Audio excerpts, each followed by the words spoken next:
उडुपी जिले में 75 अफराद पर डेंगू बुखार की निशानदेही। बरसात से पहले डेंगू के कहर से आवाम में खौफ हरास। 330 ग्राम सोने के बिस्किट जिस्म में छुपाकर स्मगलिंग की कोशिश नाकाम, मुलजिम गिरफ्तार। दलित भाई ने आला हिंदू जात की लड़की से रचाई शादी, हामिला बहन को दी गई भयानक सजा, बहन का कत्ल। राजदेव रंजन कत्ल केस, पुलिस ने हिरासत में लिया शार्प शूटर। दाइशी कश्ती फ्रांसीसी होटल में खलबली की वजह कैसे बनी? फ्रांस में इस्लामोफोबिया उरूज पर। शाम में पनाहगुज़ीन बच्चे कहां सोते हैं? यहां देखिए फिक्र खबर पर एक रिपोर्ट।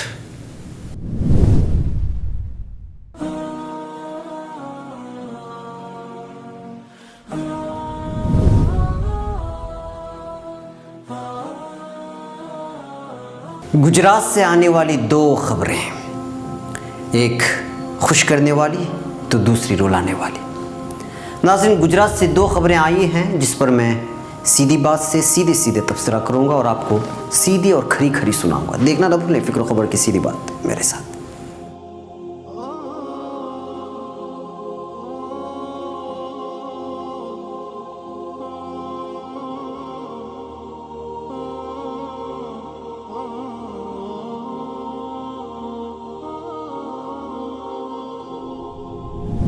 नाज़रीन, अब खबरें तफसील से। मैंगलोर, यहाँ उडुपी ज़िले के कई इलाकों में ज़िला हेल्थ इंतज़ामिया की जानिब से मुकम्मल की गई जांच में ये बात सामने आई है कि तकरीबन 75 अफराद डेंगू बुखार के शिकार हो गए हैं और इस रिपोर्ट के मंजर आम पर आने के बाद बरसात से पहले ही डेंगू की इस कहर से आवाम परेशान नज़र आ रहे हैं।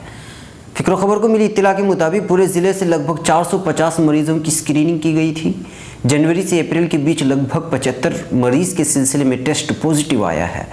कल यहाँ नामानिगारों से गुफ्तगू करते हुए ज़िला हेल्थ इंतज़ामिया के अफसर ने कहा कि ज़िला इंतज़ामिया डेंगू से निपटने के लिए जिन जिन इलाकों में डेंगू की शिकायत मिली है वहाँ पेशगी इक़दाम किए गए हैं।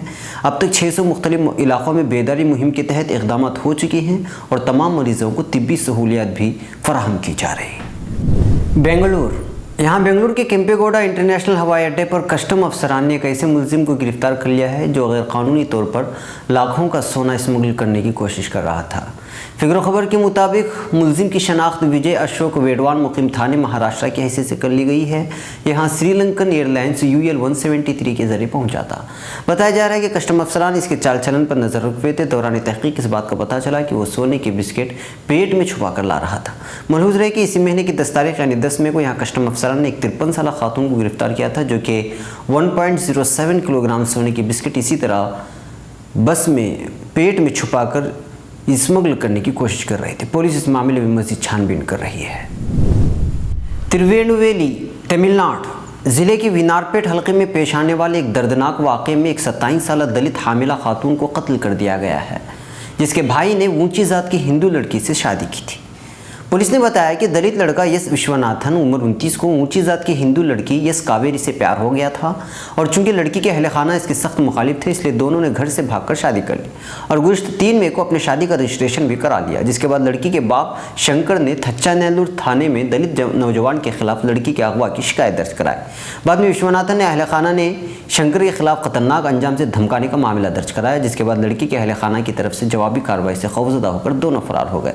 इस दौरान शंकर को मालूम हुआ कि उसकी बेटी और विश्वनाथन अपने घर पर आने वाले हैं तो गुज़श्ता रोज़ दोपहर बाद वो विश्वनाथन के घर पहुंच गया लेकिन वो इन दोनों को नहीं पा सका जिससे आग बगोला होकर शंकर ने विश्वनाथन की छोटी बहन यस कल्पना पर फावड़े से हमला करके फरार हो गया।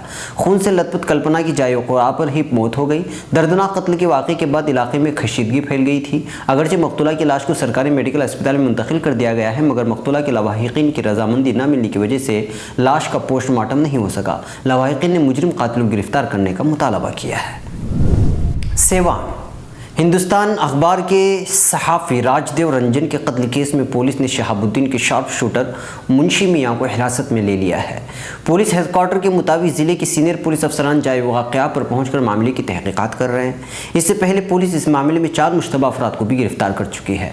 सेवान में सहाफ़ी राजदेव रंजन कत्ल केस में पुलिस आरजेडी के साबिक लीडर और जेल में बंद दबंग मोहम्मद शहाबुद्दीन के किरदार की भी जाँच कर रही है। इस मामले में पुलिस शहाबुद्दीन के करीबों से भी पूछगछ जारी है। इंडियन एक्सप्रेस की रिपोर्ट के मुताबिक पुलिस ने इस मामले में सेवान के साबिक एमपी के 2 करीबी लोगों को हिरासत में लिया है, जबकि शहाबुद्दीन का नाम एफआईआर में नहीं है। सेवान के एसपी सौरभ कुमार ने कहा कि एक मनसूबाबंद कत्ल है जिसे प्रोफेशनल गैंग ने अंजाम दिया है। पुलिस का कहना है कि अभी तक उन्हें ऐसा कोई सबूत नहीं मिला है जो ये साबित कर सके कि राजदेव रंजन की किसी से दुश्मनी थी, लेकिन जराये का कहना है कि पुलिस इस एंगल से भी जाँच कर रही है कि मोहम्मद शहाबुद्दीन से मुतालिक रिपोर्टिंग करने की वजह से तो इस कत्ल को अंजाम नहीं दिया गया। दुबई, फ्रांस और बेल्जियम में दहशतगर्दी के वाक़यात के बाद ऐसे महसूस होता है कि मगरबी दुनिया शिद्दत पसंद ग्रुप दौलत इस्लामी दाइश के साए से भी खौफज़दा है और इस खौफ के मज़ाहिर आए रोज़ देखने को मिलते हैं। अल अरबिया के मुताबिक हाल ही में ऐसा ही एक वाक़या फ्रांस के साहिली शहर और हॉलीवुड फिल्मी मेले की 70 साल से मेज़बानी करने वाले कॉन्स में पेश आया, जब साहिल समंदर पर बने होटल में मुकीम अफराद अपनी तरफ बढ़ने वाली एक कश्ती को देखकर खौफ से कांपने लगे। होटल के मकीनों को खौफ इसलिए लाक हुआ क्योंकि उनकी तरफ बढ़ने वाली एक छोटी कश्ती पर सवार अफराद दाइशी जंगजुओं का रूप धारे हुए थे और उनकी कश्ती पर स्याह परचम लहरा रहा था।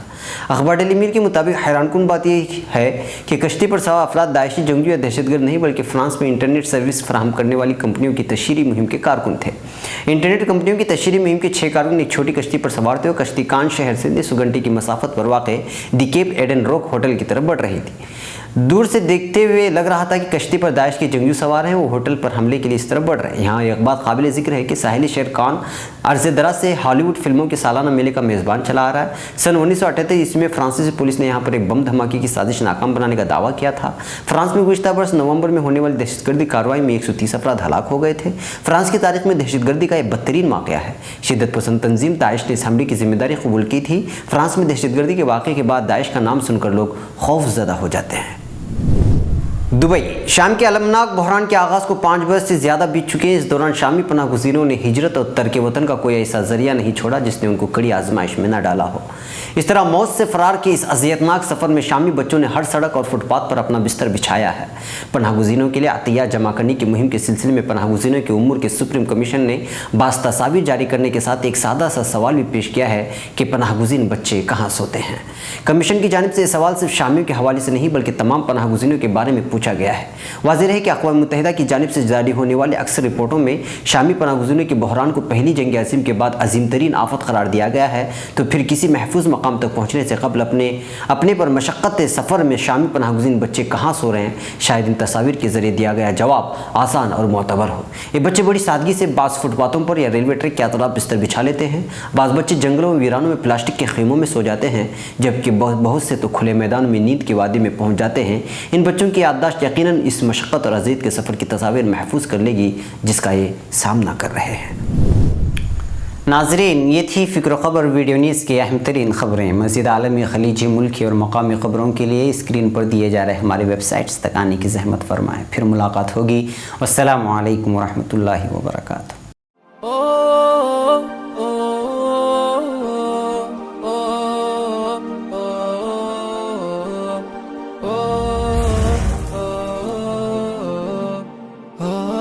Tira